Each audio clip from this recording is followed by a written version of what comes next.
We praise him, we beseech him, and we seek his forgiveness. We declare that there is no God worthy of worship but Allah, and that Muhammad, his final messenger and seed of the prophets, peace and blessings be upon him and his family and his companions, was his final messenger. We bear witness that he conveyed the message and fulfilled the trust and directed the ummah, master of the worlds, leader of this nation, leader of the prophets and the messengers, leader of mankind on the day of judgment, leader of the inhabitants of paradise.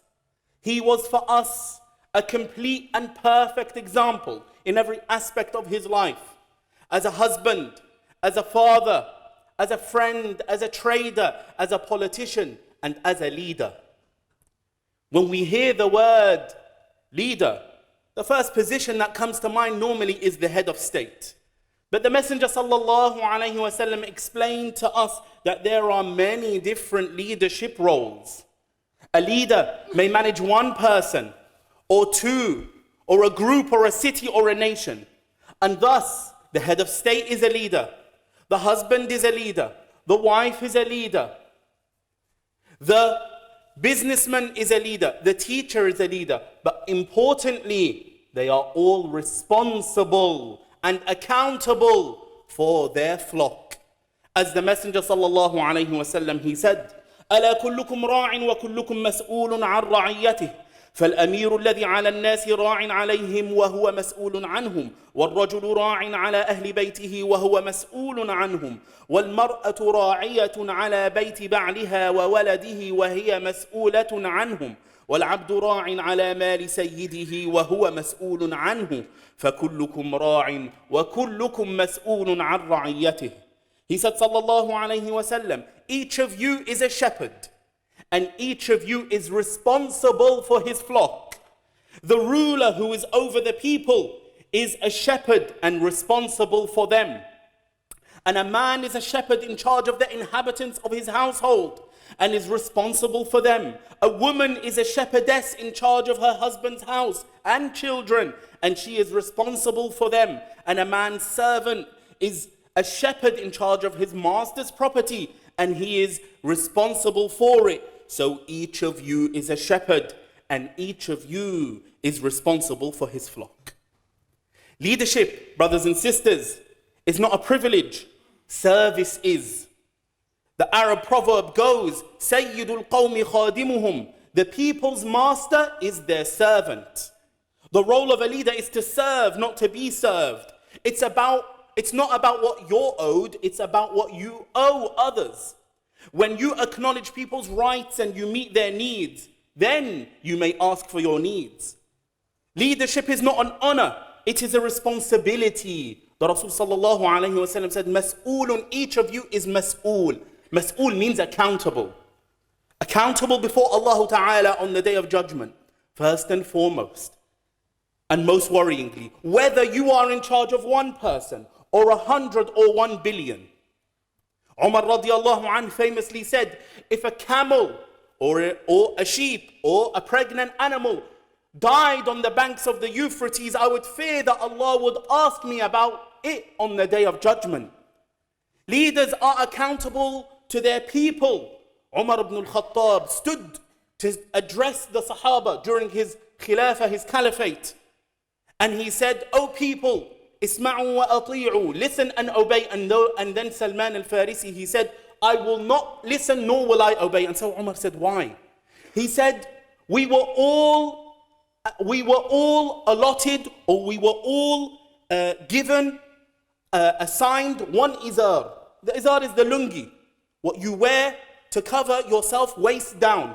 We were all assigned one by the state, yet you wear two, meaning that they were stitched together. Where did you get it from? And so Umar radiallahu anhu, he said, Ya Abdullah, oh Abdullah, to his son, where is this from? Whose is it? The additional one. He said, it is mine.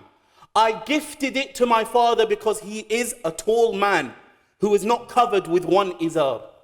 And so then Salman said, now command us. Meaning, now command us and we will obey. This story demonstrates the extent to which the companions exercised their right to hold their leaders to account by publicly questioning them over the source of their income. But even more impressively demonstrated, brothers and sisters, was Umar's transparency and his compliance with the investigation, which cannot be said for most of today's leaders and their cronies. Now, the Messenger sallallahu alaihi wasallam was the most eloquent of men, and the choice of analogy of the shepherd is not a coincidence. He himself sallallahu alaihi wasallam was a shepherd at one point during his life. He said, Allah did not send any prophet except that he shepherded sheep. So the companion said, and you, O Messenger of Allah? And he said, and me. I used to shepherd the sheep for the people of Mecca for qararit, for a few qirats, meaning a small amount of money. Among a number of measures, Allah Ta'ala prepared the prophets for the monumental task of conveying his message to their peoples with what many people consider to be a primitive task. But this was no accident. The shepherd, dear brothers and sisters, gains all of the necessary qualities of a successful leader and many praiseworthy traits too.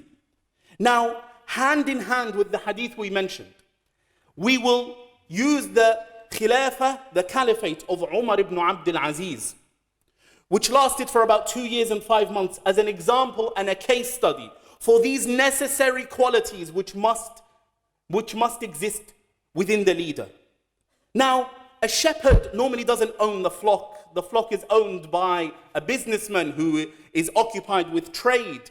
And so the shepherd must possess trustworthiness.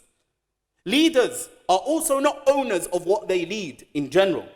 They are entrusted to govern a country or to govern a city or to govern an institution or to govern a household. And they must not betray that trust in order to make personal gains.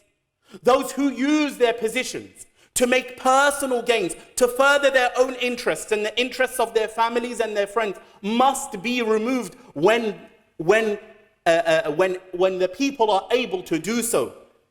Because the Rasul sallallahu alayhi wa sallam, he said, "Man ra'a minkum munkaran falyughayyirhu biyadihi, fa in lam yastati' fa bilisanihi, fa in lam yastati' fa biqalbihi, wa dhalika ad'afu al-iman." He who amongst you sees something abominable, wrong, must change it with his hand, and if he's incapable of doing so, then with his tongue, meaning to speak out against it. And if he is incapable of doing so, then with his heart, he must reject it with his heart. And that is the weakest of faith. Justice, brothers and sisters, is the basis, the foundation, the cornerstone of every truly successful state. Allah Ta'ala commanded his messenger Dawood, فَحْكُمْ بَيْنَ النَّاسِ بِالْحَقِّ وَلَا تَتَّبِعِ الْهَوَى. So judge between mankind with the truth and do not follow whim. Umar ibn Abdul Aziz began to implement justice with himself first and foremost by discarding and giving to charity all of the possessions that he had made, that had been gifted to him through dubious means, through the extortion of the Umayyad caliphs before him and their agents. The stories had become widespread and their crimes had become known. And so he wished to have no association with anything that was given to him directly or something that he gained through his relationship, his family relationship to them. The shepherd, dear brothers and sisters, must be responsible, must have a keen interest in the benefit and the interest of the flock. The shepherd is not commissioned with just maintaining the number of the flock, but rather has to find greener pastures so that the numbers can grow. And so too must a successful leader strive to improve the condition of the people, not to just maintain the status quo, but to enhance people's standard of living, and to, whether those people are a nation or staff in an institution or company or your children at home. Among the many fine characteristics which must be embodied by the shepherd are clemency, forgiveness, and mercy. The shepherd learns to care for the weakest and most vulnerable in the flock. Often he delivers newborn lamb, is trodden on by the animals, urinated on, rammed by feisty males, and much more. These features are key to any leader: forgiveness and clemency and mercy, as managing people necessitates mixing with them. You don't manage people from a distance. You manage people by engaging with them. And engaging with people means that you must endure the harm that will be directed towards you. The Messenger sallallahu alayhi wa sallam, he said sallallahu alayhi wa sallam, "Al-mu'minu alladhi yukhalitu an-nasa wa yasbiru ala adahum أعظم أجرا من المؤمن الذي لا يخالط الناس ولا يصبر على أذاهم." The believer who mixes with people and patiently bears their annoyance is better and more rewarded than the believer who does not mix with people nor patiently bear their annoyance. It was narrated that Umar ibn Abdul Aziz, when he assumed the caliphate, he went out at night with his bodyguards to the mosque. And so in the darkness of the night, he tripped up over a man who was sleeping on the floor. And so the man shouted, "Are you crazy?" And so Umar replied, "No." Then the bodyguards grabbed the man. And so Umar rahmatullahi alayhi intervened and he said, "No, leave him. He merely asked me if I was crazy. And I answered, no." The humility and the modesty and his patience, radiyallahu an, patience, this patience can only be fully observed with humility. The arrogant never shepherd sheep.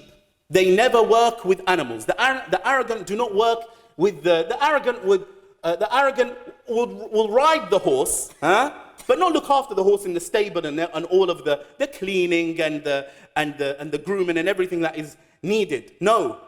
In fact, Abu Jahl, when he lay dying on the ground after Badr, the battle of Badr, Abdullah ibn Mas'ud went around to inspect everyone who had fallen, and he found Abu Jahl in the last moments of his life. And so he stood above him, and Abu Jahl looks at Abdullah ibn Mas'ud, recognizes him, and he says, لَقَدْ ارْتَقَيْتَ مُرْتَقًا صَعْبًا يَا رُوَيْعِيَّ الْغَنَمِ. You have ascended a difficult summit, O shepherd of the sheep. And he said shepherd in the diminutive form to insult him, يَا رُوَيْعِيَّ الْغَنَمِ. So it's not a job for the haughty, it's not a job for the arrogant. Humility, dear brothers and sisters, is to have a modest or a low opinion and view of your own importance. Umar ibn Abdul Aziz would prevent people from standing for him when he stood. And so he said, "O people, do not stand when I stand and do not sit when I sit. Rather stand only for the Lord of the worlds." And one night, just to exemplify his humility, one night he had guests who remained. So the lamp ran out of oil. Then Umar stood to fix the lamp. And so the guest said, "We will fix it for you." He said, "It does not harm me. And anyway, it is not proper that a man make his guests serve him. I sit as Umar ibn Abdul Aziz, and I stand still as Umar ibn Abdul Aziz. I haven't changed." He even hated flattery, rahmatullahi alayhi, which he suspected to be insincere and a means to curry favor with him. A man entered upon him one day and said to him, "O commander of the faithful, ya Amir al-Mu'mineen, the Khilafah, the Caliphate, adorned your predecessors, and you adorn the Caliphate. Like the poet said, if pearls adorn the beauty of necks, then your beauty adorns the pearls." And so Umar avoided that man afterwards, so he doesn't hear from him flattery. Wara', piety, fastidiousness, scrupulousness in matters of the religion are hallmarks of the best leaders.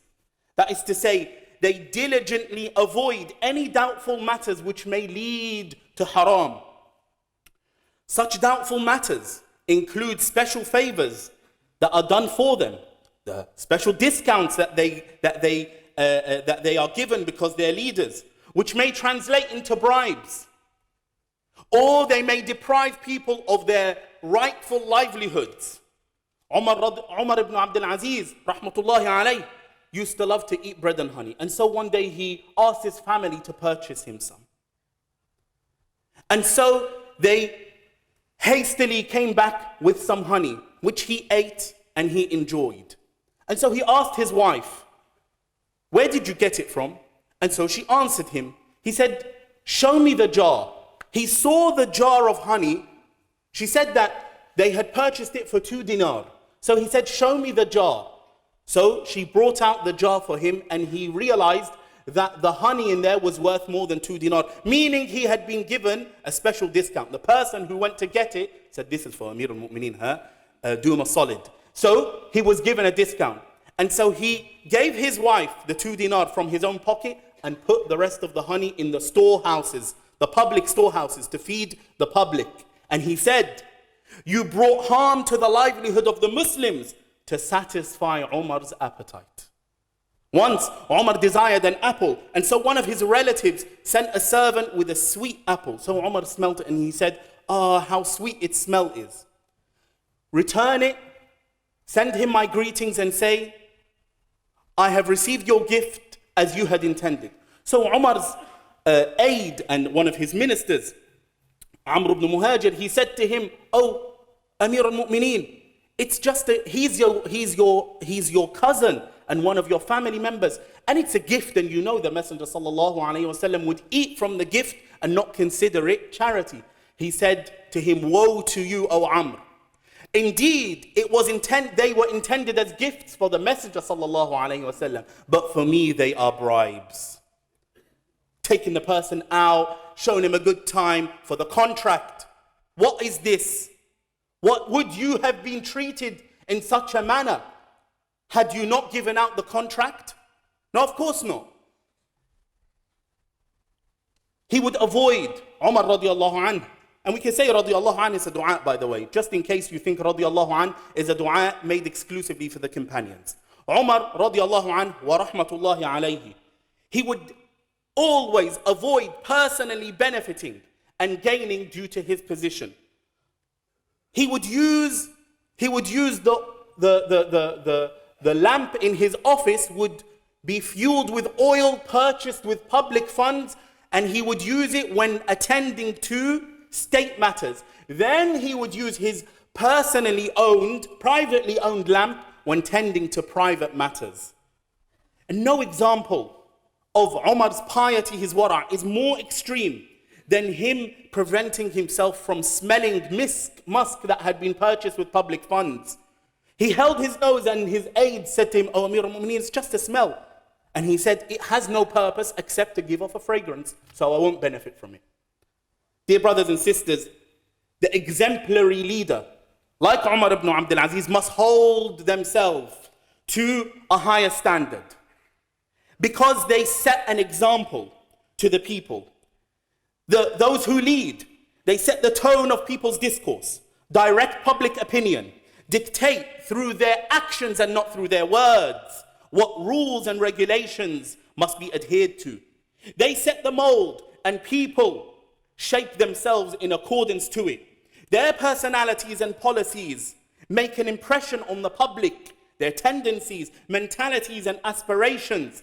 This is confirmed by At-Tabari in his book At-Tarikh, where he compared Umar to his predecessors, and he said Al-Walid, the two caliphs before Umar, Al-Walid used to like construction and manufacturing, and the people busied themselves with talk of construction and manufacturing.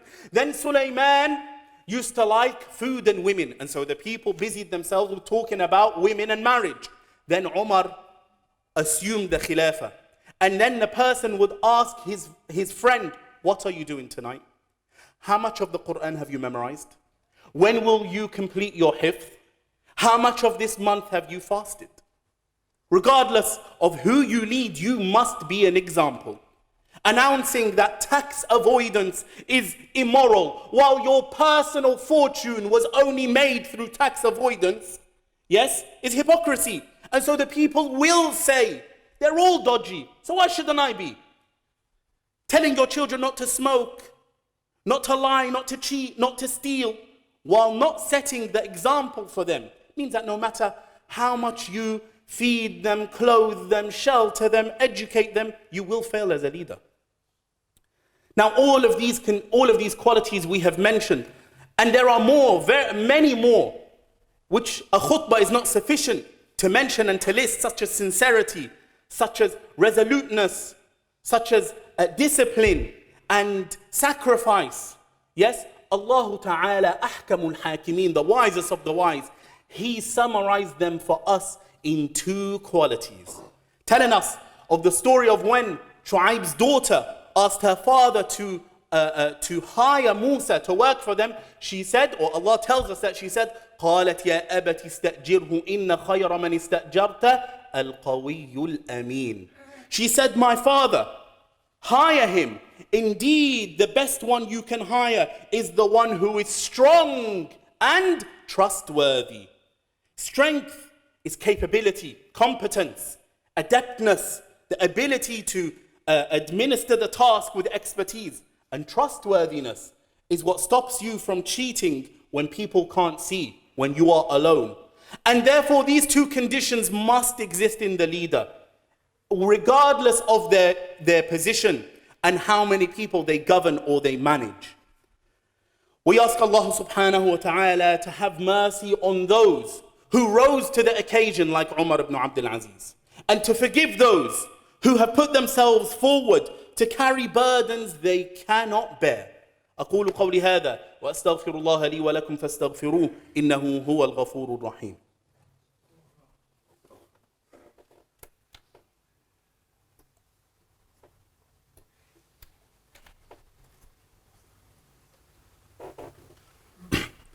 إن الحمد لله وكفى والصلاة والسلام على الحبيب المصطفى وبعد.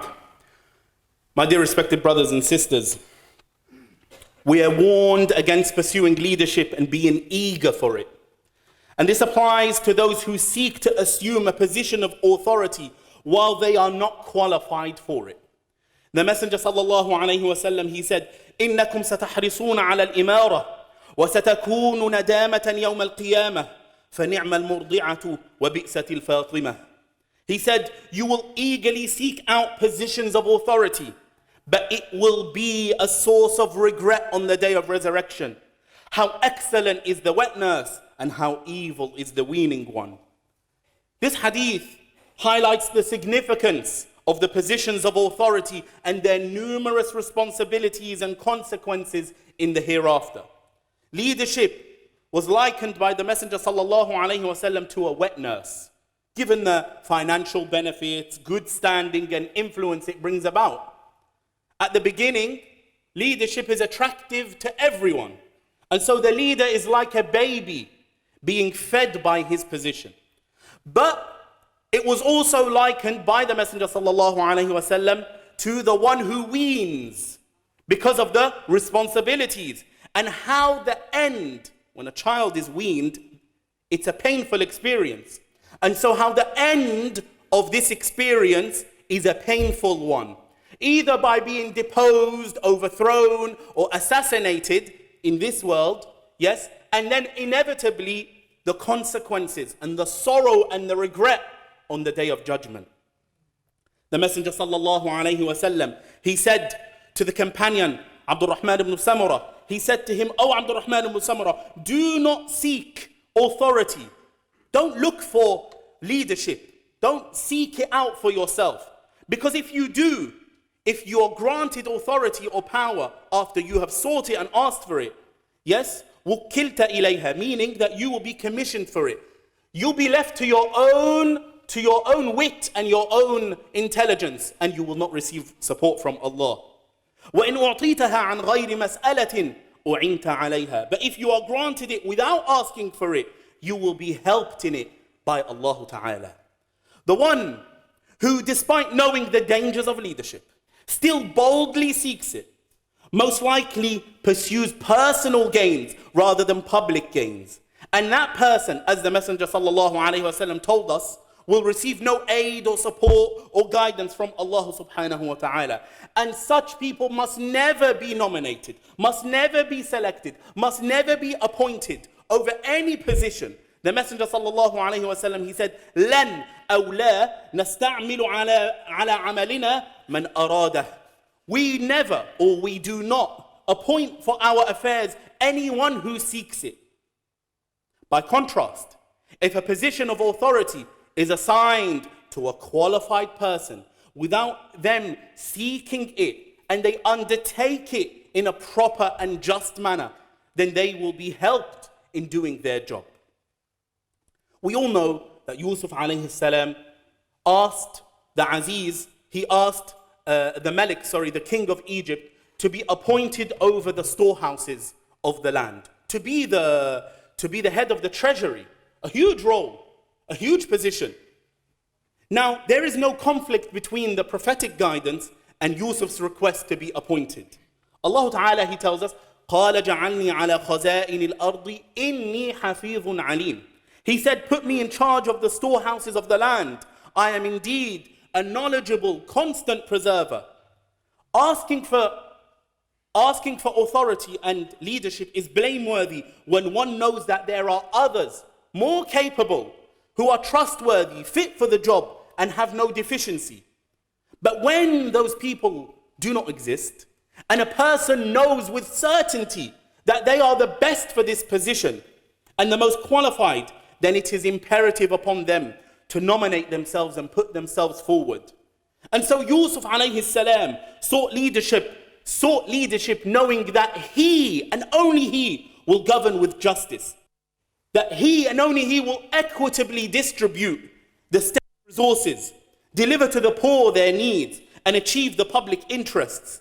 So he identified his credentials, he put his CV forward, and stated the most important qualities he possesses, namely Hafiz and Alim. He's a preserver, meaning that he is trustworthy, and Alim, knowledgeable, meaning that he is competent. And that is again in line with the two qualities Allah subhanahu wa ta'ala summarized for us, which must exist within the leader.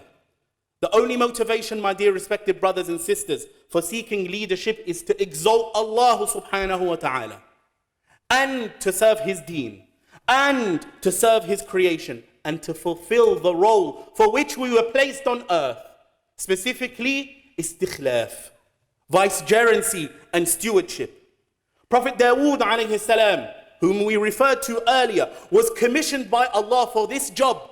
And Allah Ta'ala, he said, يا داود إنا جعلناك خليفة في الأرض فاحكم بين الناس بالحق ولا تتبع الهوى فيضلك عن سبيل الله إن الذين يضلون عن سبيل الله لهم عذاب شديد بما نسوا يوم الحساب.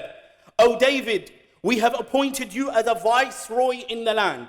So judge between mankind with truth and do not follow whim, meaning desire, lest it misguide you away from Allah. Indeed, those who stray from the way of Allah, there is a severe punishment for their forgetting the day of reckoning. His son after him, Sulaiman, asked for authority from Allah, not for the sake of power itself, but in order for him to continue his father's mission. And therefore he said, هَبْ لِي مُلْكًا لَا يَنْبَغِي لِأَحَدٍ مِّن بَعْدِي. Grant me a dominion or authority or kingdom or power which will never be attained by anyone after me.